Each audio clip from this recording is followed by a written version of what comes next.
Bonjour et Chodesh Tov. En ce jour de Rosh Chodesh Elul, j'inaugure une nouvelle série de commentaires courts sur la paracha de la semaine. Et on commence cette semaine par la paracha de Shofetim, qui est la paracha la plus politique de toute la Torah.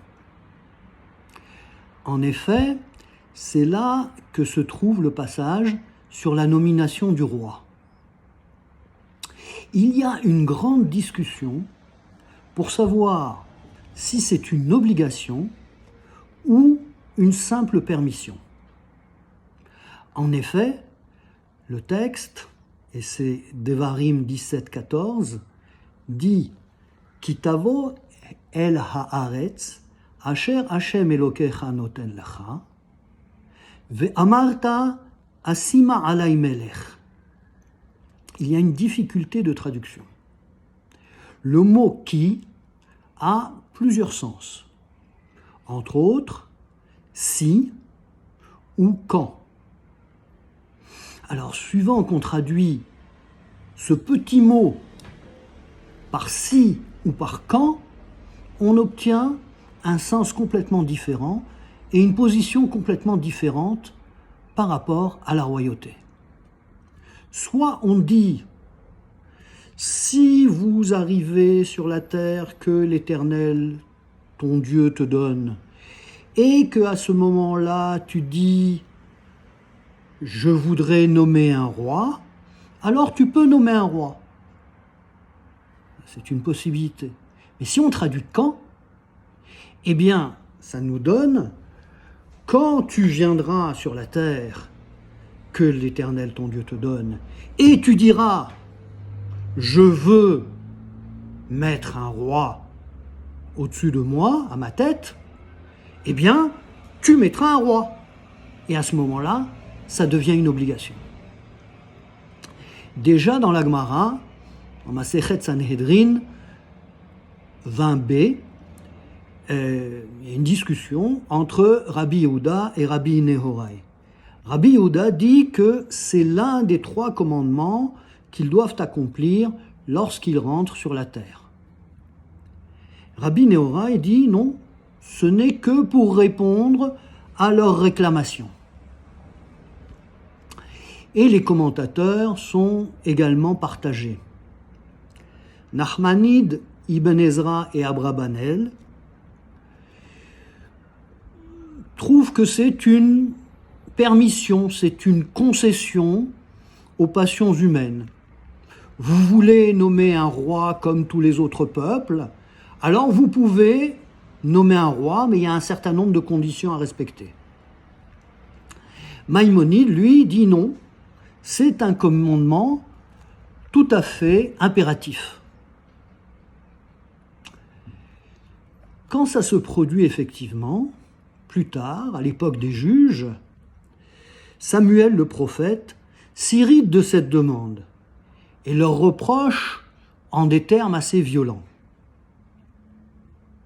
Hachem dit même à Samuel, ce n'est pas toi qu'il rejette, c'est moi qu'il rejette d'être leur roi. C'est Samuel 8-7. On pourrait, dans une certaine mesure, réconcilier les 2 positions en disant que l'idéal, effectivement, c'est d'avoir une direction du peuple sous la conduite de la Torah, une direction inspirée. Mais que si les circonstances l'exigent, grande difficulté, guerre, alors il y a une possibilité de nommer un roi. D'ailleurs, on note que Samuel, prophète, est appelé juge. Et ça nous renvoie au début de notre paracha, qui est donc paracha de Shofetim, les juges, et qui commence ainsi, Shofetim veshoterim titen lecha bechol she'arecha veshafetu et ha'am mishpat tzedek. Tu nommeras des juges et des policiers dans toutes tes villes, et ils jugeront le peuple en équité. C'est-à-dire que si la nomination d'un roi est facultative, celle des juges est absolument obligatoire. En d'autres termes, le pouvoir judiciaire est premier, alors que le pouvoir exécutif est second.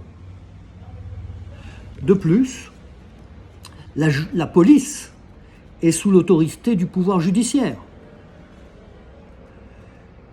Le pouvoir judiciaire a aussi un certain pouvoir législatif, puisque le tribunal interprète la loi, crée une jurisprudence et peut également instituer des takanot.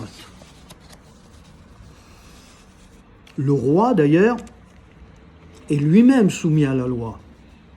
Il doit écrire un Sefer Torah et y lire chaque jour de sa vie. On est là très loin de la monarchie absolue. C'est aussi un système décentralisé, puisque les tribunaux ont autorité sur des villes, puis sur des tribus.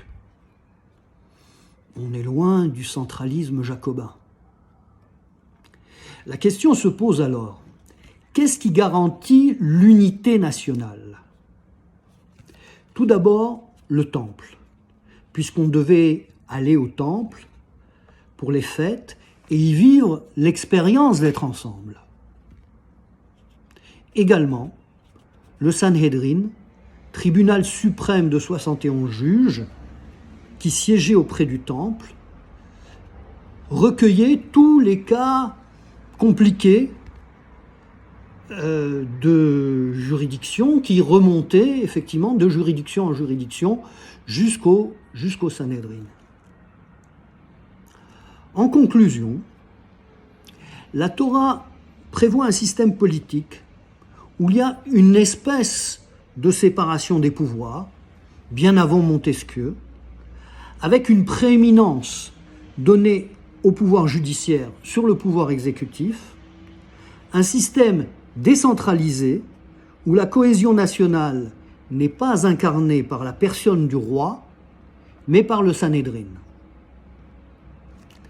Si ça vous a intéressé, likez, abonnez-vous, laissez des commentaires. Shabbat Shalom, Chodesh Tov, et à bientôt.